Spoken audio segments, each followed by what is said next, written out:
Hello viewers, welcome to Kanishka IAS. ఈరోజు current అఫైర్స్లో ఉన్న ఫ్రోజెన్ జూ అనే టాపిక్ గురించి డిస్కస్ చేసుకుందాం. అసలు ఏంటి ఫ్రోజెన్ జూ? ఈ ఫ్రోజెన్ జూ ఏంటి అంటే డిఎన్ఏ క్రయోజెనిక్ కన్జర్వేషన్.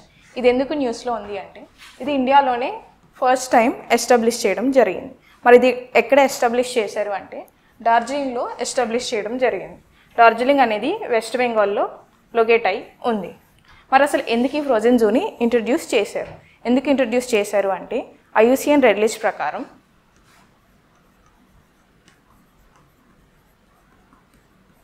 ఏవైతే స్పీషీస్ ఎండేంజర్డ్ ఆర్ ఎక్స్టింక్ట్ అయి ఉంటాయో ఆ స్పీషీస్ యొక్క జెనెటిక్ మెటీరియల్ అంటే ఏదర్ DNA కావచ్చు, ఆర్ స్పర్మ్స్ కావచ్చు, ఆర్ ఎగ్ సెల్స్, లేదంటే embryo.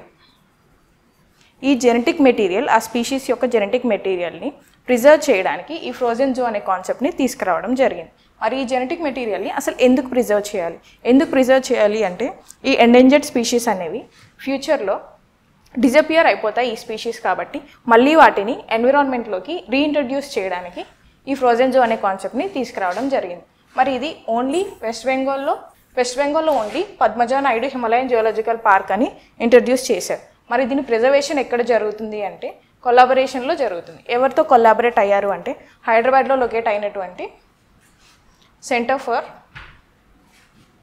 Cellular and molecular biology in Hyderabad, ఈ ఇన్స్టిట్యూట్తో కొలాబరేట్ అయ్యి ఇక్కడ ఈ జెనెటిక్ మెటీరియల్ ఏదైతే ఎక్స్ట్రాక్ట్ చేస్తారో దాన్ని ఇక్కడ ప్రిజర్వ్ చేయడం జరుగుతుంది. That is called as frozen zoo. మరి దీన్ని ఎలా ప్రిజర్వ్ చేస్తారు అంటే -196 డిగ్రీ సెల్సియస్ అంటే చాలా లో టెంపరేచర్స్లో